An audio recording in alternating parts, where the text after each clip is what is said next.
Hey, what's up guys, Mr. V here with Plenteouz. Welcome to another video. Hey, let me ask you a question. Are you living paycheck to paycheck? Do you have your fingers crossed that yet you've dodged another month without any financial crisis that could put you under? Say, a family emergency, loss of job, or even a major car repair. We're going to examine 4 key things that you can implement that will enable you to save an emergency fund that will give you peace of mind each month. Coming up.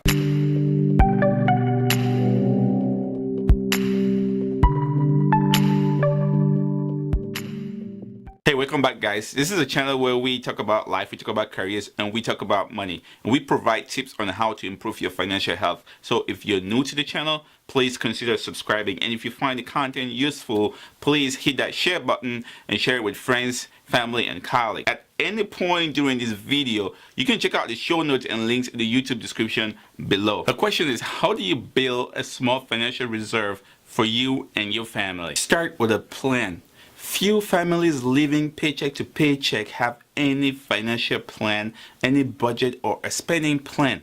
They usually just stumble from one month to the other without knowing where their paycheck actually went, often running out of cash before the end of the month. A formal spending plan tracks your spending and establishes a list of priorities so that the essential stuff get paid first and the non-essential stuff get moved back and only get paid if there is money to pay them. A good spending plan requires perseverance and diligence, especially tracking the small cash expenditures such as coffee, movie ticket, or even lottery tickets. But if you have a good spending plan, you'll be surprised where your money is going each month and how much is actually going there. The next step is for you to set up an emergency fund. With a budget and a spending plan in hand, it's time for you to open up a savings account or a money market account where you can stash this money that you've actually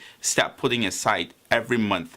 Don't leave your money laying around or in cookie jars in your house, because not only is it vulnerable to theft, it's actually vulnerable to you through impulsive spending. The easiest method is to get this money taken out of your paycheck directly. You can set it up so that they take out 5%, 3%, 2%, whatever you are comfortable with. You can have that directly deposited in your savings account or your money market account.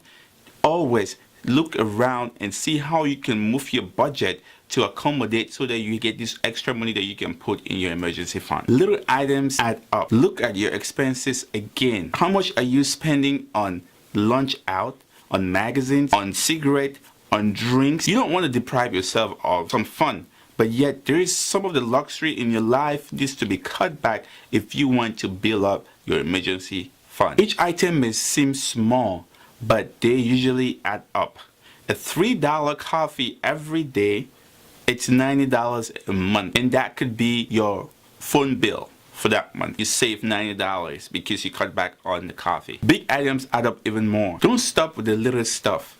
Amazingly, people would shop around and cut back on their expenses to save, say, $25 on items. Yet they don't take the time to look at the bigger stuff. Ask yourself this question: when was the last time you actually shopped around for a cheaper car insurance?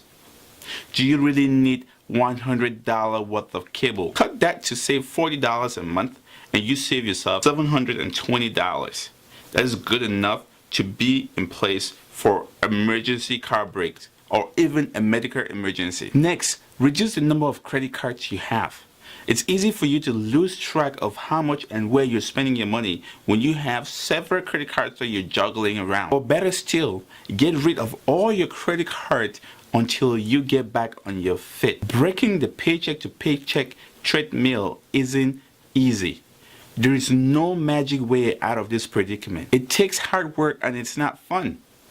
It's even less fun living on the edge, waiting for any crisis to destroy the remaining financial safety that you have. One major key, besides finding a better paying job, is to spend less than you earn and suck away that extra cash to build your emergency fund. An ideal situation is to build 3 to 6 months worth of your living expenses. I know it's a tough assignment for a household that is barely making it through the end of the month. But start small. A 1 month reserve or even a few $100s, it's the first step in the right direction. So there you go, guys. Hope that gives you some idea of how you can start building your emergency fund. Question of the day: what are you doing to actually help you establish an emergency fund for you and your family?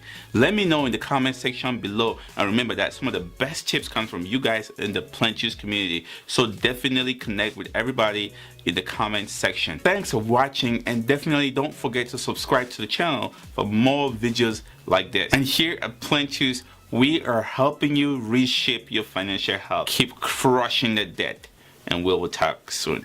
It takes a little willpower to start that emergency fund. You gotta push yourself a little bit. Savings, getting an emergency fund requires you to get out of your comfort zone. You gotta step out of your comfort zone, you know? Step out.